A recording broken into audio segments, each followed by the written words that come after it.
Само да повярва със сърцето си, да отвори сърцето си, да кажеш: Господи, аз вярвам в Тебе. Вярвам, че Ти си Божият син. Вярвам, че отиде на кръста и там на Голгота Ти даде живота си за мен. Ти проля кръвта си за мен. Аз те признавам за свой Бог. Изповядам греховете ти и те моля, ела в сърцето ми. Безплатно. Бог ти дава днес вечен живот. Затова ако чуеш гласът на Господа днес, не закоравявай сърцето си. Утре може да бъде късно. Ние не знаем денят и часът, кой от нас колко ще живее, така ли? Някои светските казват: ако знам кога ще умра, ще отида да изкопая гроба си, така ли? Ние не знаем. Но вижте какво казва Исус. В Евангелието от Йоанна, 11 глава и там 5 стих. Аз съм, казва, възкресението и живота. Който вярва в мене, няма да умре, но ще живее. Така че, дори и да умрете, пак ще живеете. Исус Христос победи смъртта. Смъртта нямаше сила и власт да го задържи в гроба. И казва: всеки, който вярва в мене, дори и да умре, пак ще живее. Приятелю, казвам ти, кой може да ти предложи този вечен живот и да ти каже: не бой се, яш, пи, весели се, един ден като умреш, пак ще живееш. Ще ви кажа, има такъв израз: не може на земята да си в рая и на небето в рая. Няма такова нещо. Едно сърце, а двама са.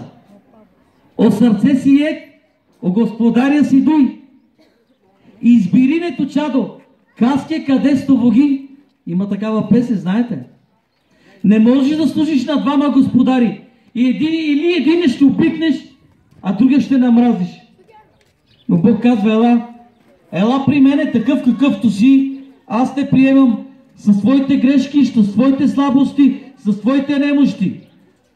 Защото имам добро бъдеще за тебе. Имам добри мисли и добро бъдеще. Имам вече живот. Ела, казва, защото моето го не е тежко, но е леко. Казва: имам благословение за тебе, а не проклятие.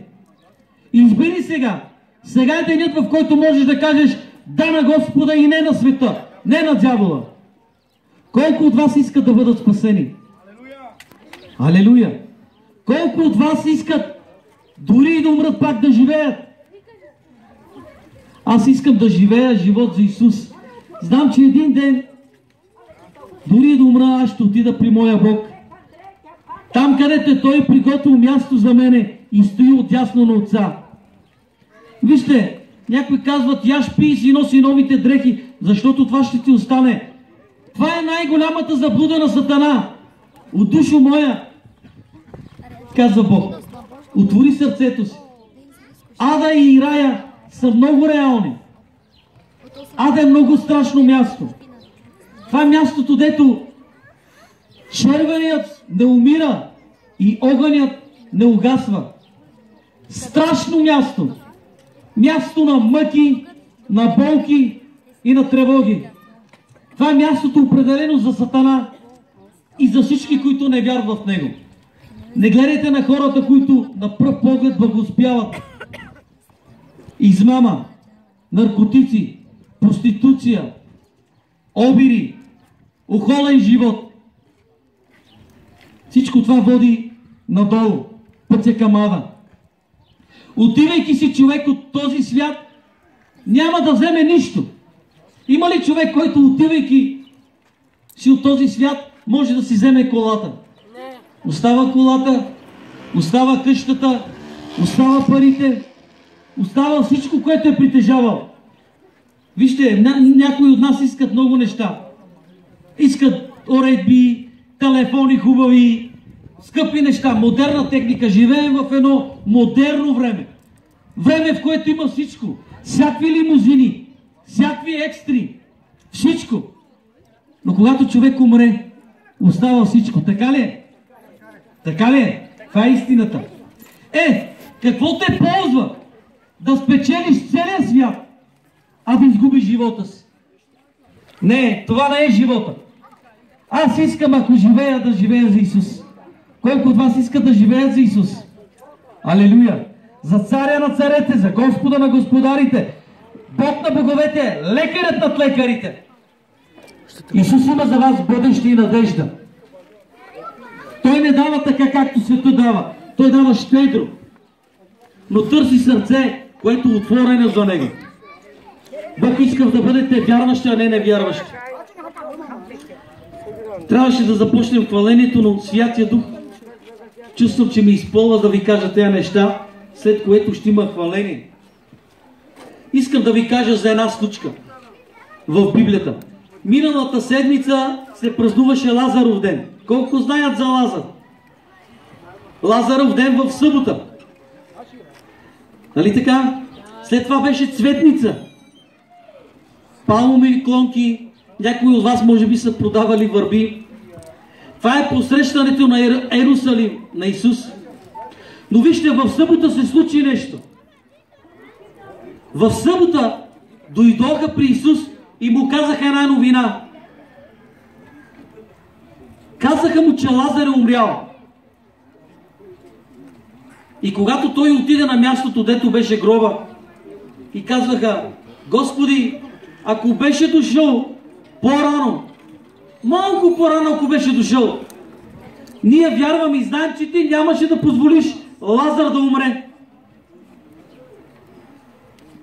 Той се натъжи, защото имаше две сестри, Марта и Мария, които плачеха и страдаха.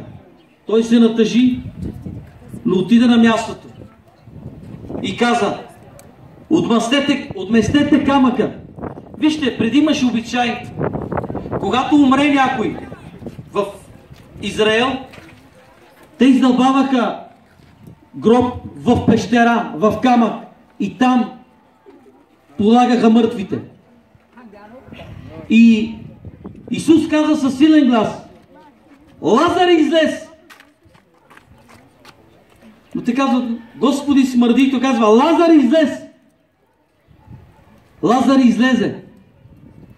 Имаше обичай да ги повиват с саван.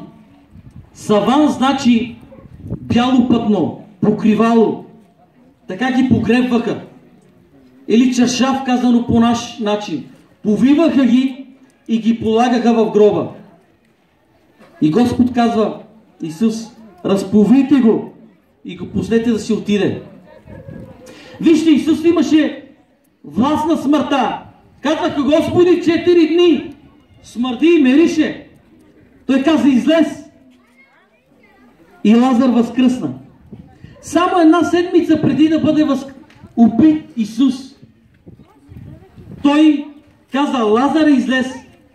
Исус има силата да възкресява от мъртвите.